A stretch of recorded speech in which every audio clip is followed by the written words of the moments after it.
ದಕ್ಷಿಣ ಭಾರತದ ಇತಿಹಾಸದಲ್ಲಿ ಒಂದು ಕಾಲದಲ್ಲಿ ಜಗತ್ತನ್ನೇ ಬೆರಗುಗೊಳಿಸಿದ್ದ ಒಂದು ಅದ್ಭುತ ಸಾಮ್ರಾಜ್ಯ ಇತ್ತು. ಆದ್ರೆ ಇವತ್ತು ಅದರ ವೈಭವದ ಕಥೆಗಳು ಎಷ್ಟೋ ಜನರಿಗೆ ಗೊತ್ತೇ ಇಲ್ಲ. ಬನ್ನಿ, ಇವತ್ತು ಆ ಮರ್ತೋದ ಸಾಮ್ರಾಜ್ಯದ ಇತಿಹಾಸದ ಧೂಳು ಕೊಡವಿ ನೋಡೋಣ. ಒಂದು ಇಡೀ ಸಾಮ್ರಾಜ್ಯವೇ ಮರೆತೋದ್ರೆ ಹೇಗಿರುತ್ತೆ ಅಲ್ವಾ? ಇದೊಂದು ವಿಚಿತ್ರ ಪ್ರಶ್ನೆ ಅನ್ಸ್ಬೋದು. ಆದ್ರೆ ಇತಿಹಾಸಕಾರ ರಾಬರ್ಟ್ ಸೆವಿಲ್ ತಮ್ಮ ಪ್ರಸಿದ್ಧ ಪುಸ್ತಕಕ್ಕೆ ಅ ಫರ್ಗಾಟನ್ ಎಂಪೈರ್ ಅಂತಾನೆ ಹೆಸರಿಟ್ರು. ಅವರು ಮಾತಾಡ್ತಿದ್ದಿದ್ದು ಬೇರೆ ಯಾವುದ್ರ ಬಗ್ಗೆನೂ ಅಲ್ಲ, ನಮ್ಮ ವಿಜಯನಗರ ಸಾಮ್ರಾಜ್ಯದ ಬಗ್ಗೆ. ಹಾಗಾದ್ರೆ ಏನಿದು ಕತೆ? ಬನ್ನಿ ತಿಳ್ಕೊಳ್ಳೋಣ. ನಮ್ಮ ಕತೆ ಶುರುವಾಗೋದು 14ನೇ ಶತಮಾನದಲ್ಲಿ. ಆ ಕಾಲದಲ್ಲಿ ದಕ್ಷಿಣ ಭಾರತ ರಾಜಕೀಯವಾಗಿ ತುಂಬಾನೇ ಗೊಂದಲದಲ್ಲಿತ್ತು. ಅಂತಹ ಒಂದು ಕಷ್ಟದ ಸಮಯದಲ್ಲಿ ಇಬ್ಬರು ಸಹೋದರರು ಒಂದು ಹೊಸ ಇತಿಹಾಸವನ್ನೇ ಬರೆಯೋಕೆ ಮುಂದಾದ್ರು. ಅವರೇ ಹರಿಹರ ಮತ್ತು ಬುಕ್ಕರಾಯ. ಈ ಇಬ್ರು ಅಣ್ಣತಮ್ಮಂದ್ರು ಕ್ರಿಸ್ತಶಕ 1336ರಲ್ಲಿ ತುಂಗಭದ್ರಾ ನದಿಯ ದಡದಲ್ಲಿ ಒಂದು ಹೊಸ ಸಾಮ್ರಾಜ್ಯಕ್ಕೆ ಅಡಿಪಾಯ ಹಾಕಿದ್ರು. ಹರಿಹರ ಅದರ ಮೊದಲ ರಾಜನಾದರೆ, ಬುಕ್ಕರಾಯ ಒಂದು ಭವ್ಯವಾದ ರಾಜಧಾನಿ ಕಟ್ಟೋದ್ರಲ್ಲಿ ಪ್ರಮುಖ ಪಾತ್ರ ವಹಿಸಿದ. ಆ ಸಾಮ್ರಾಜ್ಯಕ್ಕೆ ಒಂದು ಹೆಸರಿಟ್ರು, ವಿಜಯನಗರ, ಅಂದ್ರೆ ವಿಜಯದ ನಗರ. ಆ ಹೆಸರಲ್ಲೇ ಅವರ ದೊಡ್ಡ ಕನಸಿತ್ತು. ಅವರ ರಾಜಧಾನಿ ಹಂಪಿ ಕೆಲವೇ ವರ್ಷಗಳಲ್ಲಿ ಅಂದಿನ ಕಾಲದ ಜಗತ್ತಿನ ಅತ್ಯಂತ ಶ್ರೀಮಂತ ನಗರಗಳಲ್ಲಿ ಒಂದಾಗಿ ಬೆಳೆದು ನಿಂತಿತ್ತು. ಸಹಜವಾಗಿ ಇಷ್ಟು ದೊಡ್ಡ ಸಾಮ್ರಾಜ್ಯ ಒಂದೇ ದಿನದಲ್ಲಿ ನಿರ್ಮಾಣ ಆಗೋಕಾಗಲ್ಲ ಅಲ್ವಾ?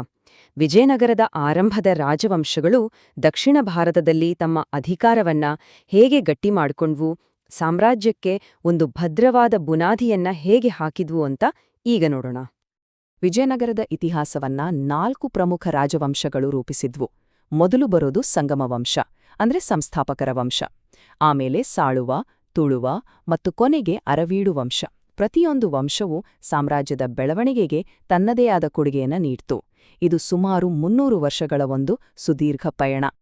ಇಲ್ಲಿ ಒಂದು ಸಂಖ್ಯೆ ಕಾಣ್ತಿದೆ, 11. ಏನಿದು 11? ಇದನ್ನ ಕೇಳಿದ್ರೆ ಆಶ್ಚರ್ಯ ಆಗ್ಬೋದು.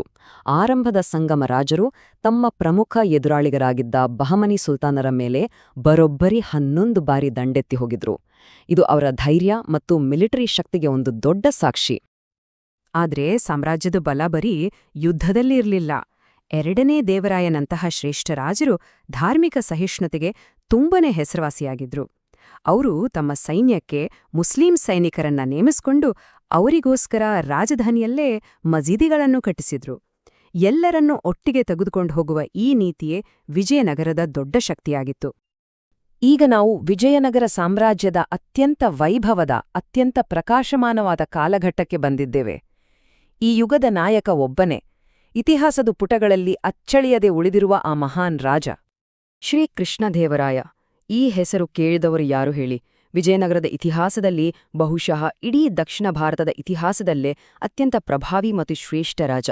ಅವರ ಆಳ್ವಿಕೆಯ ಕಾಲವನ್ನ ಸಾಮ್ರಾಜ್ಯದ ಸ್ವರ್ಣಯುಗ ಅಂತಾನೆ ಕರೆಯಲಾಗುತ್ತೆ.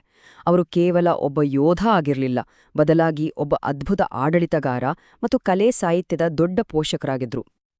ಯುದ್ಧಭೂಮಿಯಲ್ಲಿ ಕೃಷ್ಣದೇವರಾಯನನ್ನ ಮೀರ್ಸೋರಿರ್ಲಿಲ್ಲ. ಅವರು ಬಹಮನಿ ಸುಲ್ತಾನರನ್ನ ನಿರ್ಣಾಯಕವಾಗಿ ಸೋಲ್ಸಿದ್ರು. ಪೂರ್ವದಲ್ಲಿ ಒರಿಸ್ಸಾದ ಜಗಪತಿ ಸಾಮ್ರಾಜ್ಯದವರೆಗೂ ವಿಜಯದ ಬಾವುಟ ಹಾರಿಸಿದ್ರು. ಅದಕ್ಕಾಗಿಯೇ ಅವರಿಗೆ ಯವನ ರಾಜ್ಯ ಪ್ರತಿಷ್ಠಾಪನಾಚಾರ್ಯ ಅಂದೋ ಬಿರುದು ಕೂಡ ಬಂದಿತ್ತು. ಇದು ಅಂದಿನ ರಾಜಕೀಯದಲ್ಲಿ ಅವರ ಪ್ರಭಾವ ಎಷ್ಟಿತ್ತು ಅನ್ನೋದನ್ನ ತೋರಿಸುತ್ತೆ. ಆದ್ರೆ ಅವರ ಹಿರಿಮೆ ಬರೀ ಕತ್ತಿಗಷ್ಟೇ ಸೀಮಿತವಾಗಿರಲಿಲ್ಲ, ಅವರ ಲೇಖನಿಗೂ ಅಷ್ಟೇ ಹರಿತಾ ಇತ್ತು. ಅವರು ಸ್ವತಃ ಆಮುಕ್ತ ಮಾಲ್ಯದ ಅನ್ನೋ ಶ್ರೇಷ್ಠ ತೆಲುಗು ಕಾವ್ಯವನ್ನ ರಚಿಸಿದ್ರು. ಅವರ ಆಸ್ಥಾನದಲ್ಲಿ ಅಷ್ಟದಿಗ್ಗಜರು ಅಂತಾನೆ ಫೇಮಸ್ ಆಗಿದ್ದ 8 ಮಹಾನ್ ಕವಿಗಳಿದ್ರು. ಅವರಲ್ಲಿ ನಮ್ಮೆಲ್ಲರಿಗೂ ಗೊತ್ತಿರೋ ತೆನಾಲಿ ರಾಮಕೃಷ್ಣ ಕೂಡ ಒಬ್ರು. ಅಷ್ಟೇ ಯಾಕೆ, ಅವರ ಪತ್ನಿ ಜಾಂಬವತಿ ಕೂಡ ಸಂಸ್ಕೃತದಲ್ಲಿ ಒಂದು ಕೃತಿಯನ್ನ ರಚಿಸಿದ್ರು. ಅಂದ್ರೆ ಆ ಕಾಲದ ಸಾಂಸ್ಕೃತಿಕ ವಾತಾವರಣವನ್ನ ಊಹಿಸ್ಕೋಬಹುದು. ಕೃಷ್ಣದೇವರಾಯನ ಕಾಲದಲ್ಲಿ ವಿಜಯನಗರದ ಖ್ಯಾತಿ ಅಕ್ಷರಶಃ ಜಗತ್ತನ್ನೇ ತಲುಪಿತ್ತು. ಅದರ ಸಂಪತ್ತು ಮತ್ತು ವೈಭವದ ಕಥೆಗಳನ್ನ ಕೇಳಿ ಪೋರ್ಚುಗಲ್, ಪರ್ಷಿಯಾದಂತಹ ದೂರದ ದೇಶಗಳಿಂದ ವ್ಯಾಪಾರಿಗಳು, ಪ್ರವಾಸಿಗರು ಹಂಪಿಯ ಬೀದಿಗಳಲ್ಲಿ ಓಡಾಡ್ತಿದ್ರು.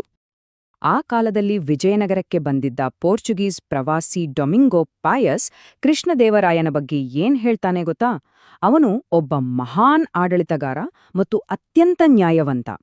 ಒಬ್ಬ ವಿದೇಶಿ ಪ್ರವಾಸಿಗನ ಈ ಮಾತುಗಳು ಆ ರಾಜನ ಆಡಳಿತ ಹೇಗಿತ್ತು ಅನ್ನೋದಕ್ಕೆ ಹಿಡಿದ ಕನ್ನಡಿ. ಆದ್ರೆ ಇತಿಹಾಸದಲ್ಲಿ ಎಲ್ಲವೂ ಶಾಶ್ವತ ಅಲ್ಲ. ಪ್ರತಿಯೊಂದು ಉದಯಕ್ಕೂ ಒಂದು ಅಸ್ತ ಇರುತ್ತೆ.